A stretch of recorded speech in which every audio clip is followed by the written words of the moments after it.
Hi everyone, it's Isabel. Welcome back to my channel. It feels really strange saying that because I obviously haven't made a video for almost 2 years.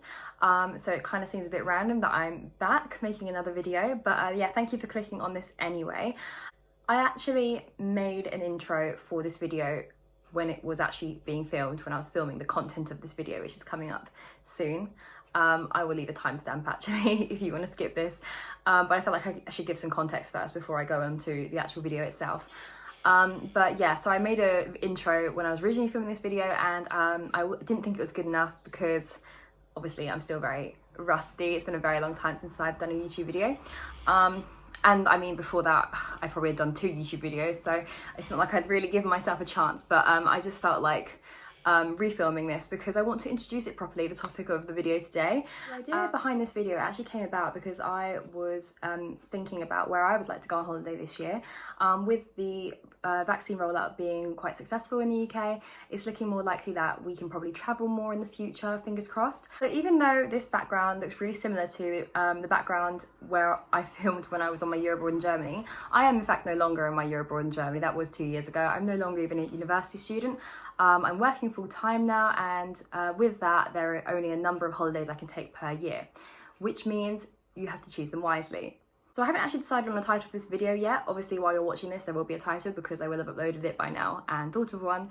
But as it stands, while I'm sitting here, I think I'm going to go with something along the lines of alternative ways to travel if you don't like relaxing. So if you're anything like me and you prefer to be a little bit more on the go, hopefully there are some tips for you in this video. And just as a heads up, my boyfriend Joe did join me in this video to help me give out some tips and advice for alternative ways to travel. There is no introduction to him at the start of this video because I, again, didn't think the introduction was good enough first time round, so that was deleted. So that is why someone is sat next to me in the video. I consider Joe to be quite well travelled, so I wanted to get him to give his expertise on areas that I didn't think I knew enough about. So yeah, so that's enough of introduction, I think.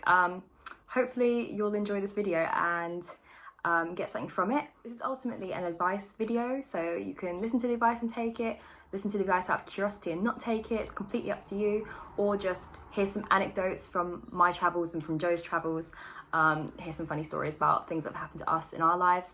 And I will be leaving a link in the description box below to my Instagram page, What is Isabel Doing? And I'm leaving that below because I have posted a guide that kind of summarizes everything that's said in this video so that you don't have to be scribbling down things on a piece of paper if you were going to do that anyway. But yeah, so save yourself the time and just head to my Instagram as everything will be laid out there already. Okay, doing this introduction has been pretty tiring, so let's just get into this video. Okay, alternative ways to travel if you hate relaxing, let's go. Okay, so the first tip that we have is going to be go to somewhere where you can imagine yourself having an adventure or doing some kind of sport that you're interested in. So that might put some people off already just from the word sport, but just hear me out. So personally, I'm a big fan of hiking and horse riding. Those are 2 of my favourite sports. Hiking is pretty easy for everyone to do, or just it's essentially just walking, glorified walking. And I really like to go to countries where there's like kind of mountainous ranges, and I kind of discovered this when I was in Switzerland not last summer, 2 years ago nearly now. And yeah, there wasn't really a whole lot to do. I think a lot of people kind of see photos of these beautiful countries in Europe and other countries where there's mountain ranges, Asia, Latin America, everywhere. The easiest thing to do when you see such a beautiful landscape is just to go walking in it. It's kind of a no-brainer. Just get your map out and your hiking boots and off you go. So yeah, hiking is kind of an obvious one for me. And horse riding might not come as a very obvious answer for a lot of people, but like you'll be surprised how many places around the world you can just Google where there are stables and where the stables are offering horse riding trails for people. Like they'll take you on a guided horse trail, and that's an easy way to like see a country, because the guided tour might include like random bits of information. The tour guide might say, oh, to your right you can see this, and it's just a bit different doing it on a horse. You can also do it on a Segway, actually. You can also do it on a Segway. If horses and animals aren't your thing, you can get a Segway ride. Places where I've gone horse riding include many places in Germany, a couple places in Spain, Mallorca. I've googled them all over the place. In Switzerland, you can do them everywhere. And a place that I would recommend you do it actually is in Colombia. If you saw my previous Colombia vlog, in La Zona Cafetera, you can just pay to go on a horse ride, and that's pretty nice because yeah, just a very easy way to see the green landscapes, and it's a wild area anyway, so on horseback is even more fun. Okay, I think I've exhausted that topic, so Joe's gonna tell you a little bit more about sport and adventure you could possibly do on your next holiday. Yeah, so I'm not particularly a horsey person, I wouldn't say. But what I like to do is go cycling. And there's a few different ways of doing this. Obviously, you can just hire a bike or bring your bike and explore the area in the same way as you might if you were on a walk. You can go a bit further. But the other way is in terms of the entire holiday being a bike ride, which is maybe a bit of a stretch for most people, but there's tons of trails across all of Europe which follow maybe a river or some sort of themed trail. So you can say, I'm going to take 2 weeks, I'm going to cycle from this place to this place. And so basically all you're doing is cycling throughout the day, but you stop in a nice town, be interesting, maybe going to a little church or museum or whatever, then you carry on to the next place and there'll be another interesting thing to visit, and you're just constantly cycling, discovering all these places by bike. This is a good way of seeing places that maybe aren't that well known, just a small town, small village that you wouldn't go to on its own, but it's just a nice way to go through it. I like cycling in the mountains as well, which is even harder. Obviously, on a flat cycle ride, it's quite easy. You can go quite far, and if you're trying to go up a hill, then it's much harder than hiking. I would say actually cycling up a hill, because you've got the gravity, and if you get to a certain point, you can't go any further, and then you sort of fall off the bike. But yeah, there's a million different sort of cycling trails you can do, and whether that is your entire holiday being 2 weeks of cycling, or you go to a place and you visit various things, and then within the week or 2 weeks, you have one day where you have a short bike ride around the lake or whatever that may be. They're the two options. And talking about long distance routes, one thing I've done is a pilgrimage. So the most famous one is probably the Camino de Santiago, which is a whole network of routes, pilgrim routes, where people walk to Santiago de Compostela in northwestern Spain, and that's getting more and more popular every single year. To be honest, there's thousands of people walking along these routes, and that's the sort of thing where you take, depending how long you've got, maybe 2 weeks or 6 weeks or even more, where you walk along these routes and you try and get to Santiago. And you've got to be fit, because you're walking sort of fairly long distances every day with a big backpack. But it is a really fun thing to do, and it's not just this pilgrimage. There's various other pilgrimages across Europe, and also just themed ones, like to do with a historical figure or anything. There's millions of routes crisscrossing the entire continent. And I think the fun thing about going on pilgrimages, I haven't done one personally, but from what Joe's told me, you can come home with a lot of really funny stories, because things are naturally going to go wrong. Yeah. Some people, that might not float your boat, but I personally think it's quite cool when you go on and do something a bit adventurous, a bit different, and weird things happen naturally, but you always kind of find your own solution, and you come back to England with like a whole load of new stories to tell your friends, which I think is always fun. And you can flesh out these caminos. Oh, well, it's not, I'm just gonna stop using that Spanish word. You can flesh out these like trails on bike or foot, whatever you're doing, by maybe passing a town. Well, you could plan this by planning going through a town that has like some speciality of food or drink, if you're a foodie, or if you really like beer, for example. So personally, if I was going to do something food-based or drink-based, I would say, okay, I'd like to do a long bike ride in South Germany, for example, and along the way, I'm going to visit as many breweries as I can, because I really like beer, and I might book myself on a beer tasting kind of experience or something. So whatever food you like, just go to that country where there's going to be more food. Oh, another example I would give is I'm obsessed with sushi. So I know on my bucket list, I have to go to Tokyo sometime and try sushi there, because obviously the sushi we get around the world, apparently I've been told, is nowhere near as good. But yeah, that's just an idea. Joe's had the best sandwich in the world, apparently. Pamplona, yeah. But even something like wine, I don't particularly like wine, but you can kill a few birds with just one stone. If you go on the Moselradweg, which is a bike path along the Moselle River in Germany, you've got beautiful vineyards. So even if you don't like wine, then it's nice in nature and landscapes to look at. You've got the cycling part of it, because it's a really good bike route along the Mosel, really popular. And if you like wine, then you can drink the wine. So there's a whole load of things which sort of tick them off on just one adventure. Yeah, exactly. You get to know a place so much better when you try whatever's special from that place, try the speciality of that region, and whatever the food and drink that comes from a certain place always has a bit of a story behind it anyway. And yeah, it's an easy way to support small businesses as well. Cool. That's the end of that tip. This next tip is probably my favourite one of all because I absolutely love events. This is the next tip. Go to a place where you want to attend an event that's happening there. So I'm a big fan of folk festivals, but that events come in all sorts of shapes and sizes. So for me personally, the most obvious example I can think of is Oktoberfest, which I did on my year abroad. And it's just a good excuse to visit Munich, really. I mean, as if you need that excuse to visit Munich. It's already a very interesting city as it is, and it's in like, the foothills of the Alps. But if in case you were thinking, oh, why would I don't really know what I'd do if I was going to Germany. Well, there's a whole range of festivals across Germany and across Europe, but Germany's the example I'm giving. But if you don't know really where to start, Oktoberfest is one that I've done that I can recommend and say is good. When I say events, I don't just mean like drinking events. I mean kind of anything that's a little bit random and special. So a weird example could be the bull run in Pamplona in North Spain. North Spain, I've been told, is absolutely gorgeous and very green. What did you say? You said something about the coastline being unspoiled. Unspoiled and Celtic. I would say it's almost maybe sort of Irish or Northern Scottish sort of vibes of green and rocky coastlines. And that would definitely give you a whole different perspective of Spain than maybe what some people previously have had. And yeah, if you're thinking, well, I don't really know when I'd go there, well, why not time it when the bull run is happening?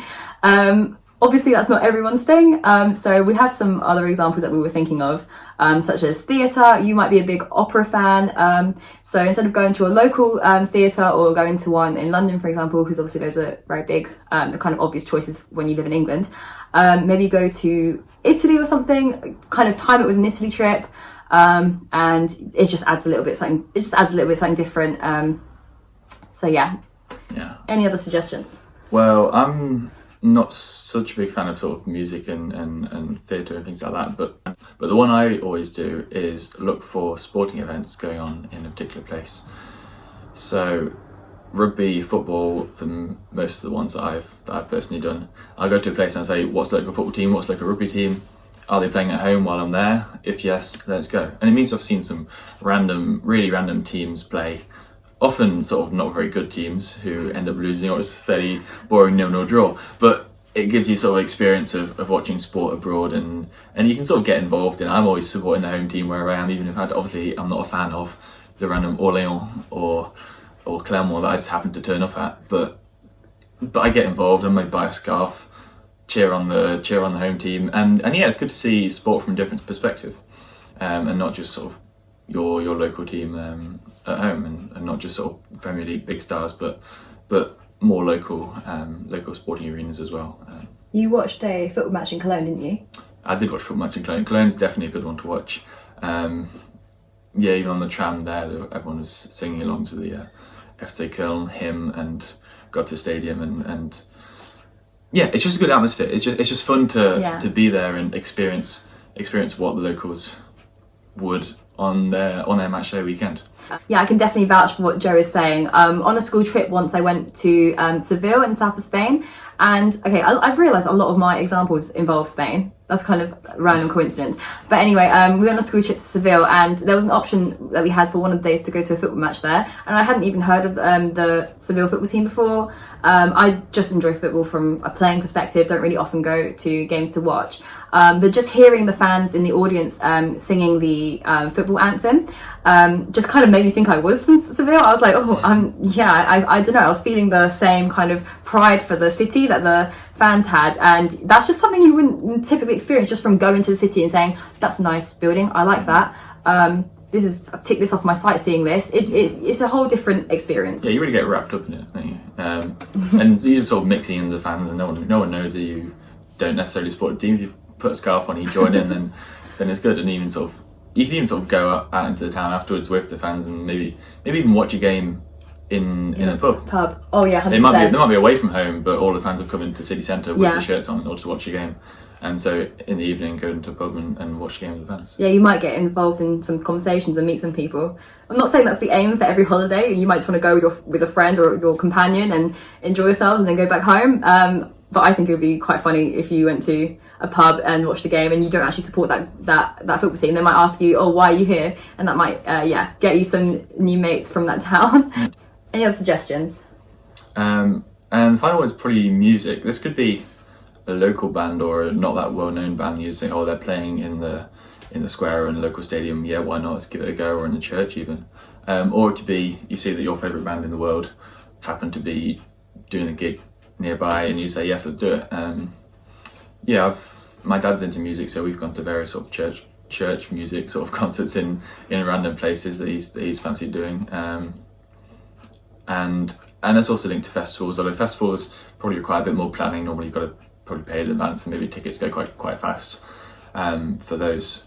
But yeah, music is another good one. If you can find this music cultural event, and for example, Rudolstadt in the centre of Germany's got a really good folk festival with people from all over the world. So music is another big one alongside sport. Yeah, I completely agree with Joseph. Honestly, just use the excuse that your favourite band is going to play in some random city in Europe or further away, wherever your budget is for travelling. I keep using the example of Europe because that's realistic for me. But if I heard, for example, this is going to sound really weird for most people who don't know me that very well, if I heard My Chemical Romance were doing a concert in, I don't know, Bologna, I might say, yeah, that makes a change from Milton Keynes Stadium, so yeah, I'll go there instead. I'm using that example not because we're near Milton Keynes currently, but also because My Chemical Romance were due to perform there but cancelled because of COVID. Or Milton Keynes. Yeah, both actually. This final tip is about going to places that you've read about in books or have seen on television where things have been set. I think this is quite a fun way to travel when you don't really know where to go, because then when you arrive in the place, you really know a little bit of the story behind it. You might have read about it in your favourite book and thought, I've always wanted to go there. And you might not have previously thought about that. So for me, like an obvious one would be, my favourite book is Gone with the Wind by Margaret Mitchell, and it's mainly based in Atlanta in USA. And if anyone knows me well, I don't really go on about wanting to go to the United States that much, purely because I have so many other things that I want to go to first in Europe and Latin America. Those are my top interests in terms of travel. But I would definitely go to Atlanta, Georgia, purely because I've read about it in this book, Gone with the Wind. A place I can say that I have been to that I've read about in a book is Frankensteinburg, or Burg Frankenstein, basically Frankenstein Castle, which is about an hour away from Frankfurt in Germany. And I didn't go there specifically because I'd read the book. That I was just in the area, somewhere in the area anyway. And I had heard that Mary Shelley, the author of Frankenstein, had been on a horse ride up to this castle, thought it looked kind of spooky, and then was a bit inspired to write the book, which she based it in Switzerland. But this was the inspiration behind the book originally. So just being there was kind of like, oh, maybe Frankenstein's walking around the corner, which obviously isn't true. But like, when you go to a place and have those kind of literary figures in mind, it just makes it a little bit more exciting. And yeah, you might not be a massive bookworm, so in case you've seen a film or something, or a TV show that you're really into, yeah, you could go where it's filmed. Me and Joe have recently been kind of obsessed with Deutschland 89. We finished a series recently, and there's Deutschland 83, 86, 89. Anyone who doesn't know that show, it's based entirely in East Germany. Well, it's not based entirely in East Germany, but it is about East German life before the fall of the Berlin Wall. And now suddenly I have this weird yearning to go to as many DDR museums as I possibly can. I definitely want to go back to, I have been to Berlin a few times, but I definitely want to go back again, purely because I want to go to this DDR museum and see what life was like. It's a good museum. DDR is German for Deutsche Demokratische. I'll include some kind of translations below. It's just East Germany. Yeah. Another literary one would be the fairy tale route, which is in northern Germany. And it sort of follows all of the places where the Brothers Grimm took inspiration from for the fairy tales they wrote, and that kind of links into what I was saying earlier about finding themed routes. And yeah, you can start wherever you like on the route, just follow this route and find all these little fairy tales, maybe Piper of Hamelin or Sleeping Beauty, or there's all of the famous classic fairy tales that you maybe connect with Germany, are just along this route. So that's another good way. And for me, quite often I'll look at a map, I'm going to a place anyway, and I'll look at a map and I'll see, oh, that's where such and such a thing happened, or where such and such a thing is set. And it might just be something I remember from a history lesson, maybe a treaty of a place or a battle. But just because I've vaguely heard of it, I think that might be cool. I'll just go and check it out, and then I'll just cycle to it or get a train to it. And even if it's not sort of a big tourist attraction or anything like that, it's just cool to be in a place where something happened. I think that's especially for me an interesting thing in terms of historical. Oh, it sort of pulls you to a place. Yeah. If I can think, I'm standing here and say 500 years ago, some massive world-changing event happened here, or even a minor world-changing event or country-changing event, I can stand in a certain place and think back 500 years ago, exactly here, something happened. That's just interesting. Yeah, no, I agree. I think something on my bucket list, I'm just going to give a little example of what's on my bucket list in terms of like literary travel, which would be going to Romania, because a couple of years ago I read Dracula. Actually, that was based partly in Transylvania and also partly in Whitby, like Whitby Bay, and I've already been to Whitby, so I've got one of the locations ticked off my list. So the next one would be to go to Transylvania. And I've always been kind of interested a little bit in Romania anyway, just because it's such a big country, and it's also randomly one of those Eastern European countries that has a Latin language. But I wouldn't know really where to start. I don't know anything else other than their capital city. So for me, I was thinking, well, I already know a book that was set there, and there's a castle where supposedly Count Dracula lived. And when I Googled it, they do ghost tours of the castle. So that's instantly on my bucket list, purely because I've just read this book. So those are all our tips. Hopefully you might have got something from this. Thank you very much, Joseph, for joining me on this, and thanks for all your advice. It's been actually really helpful to get your expertise. As always, thank you for tuning in, and yeah, hopefully see you in my next video, whenever that may be. Bye!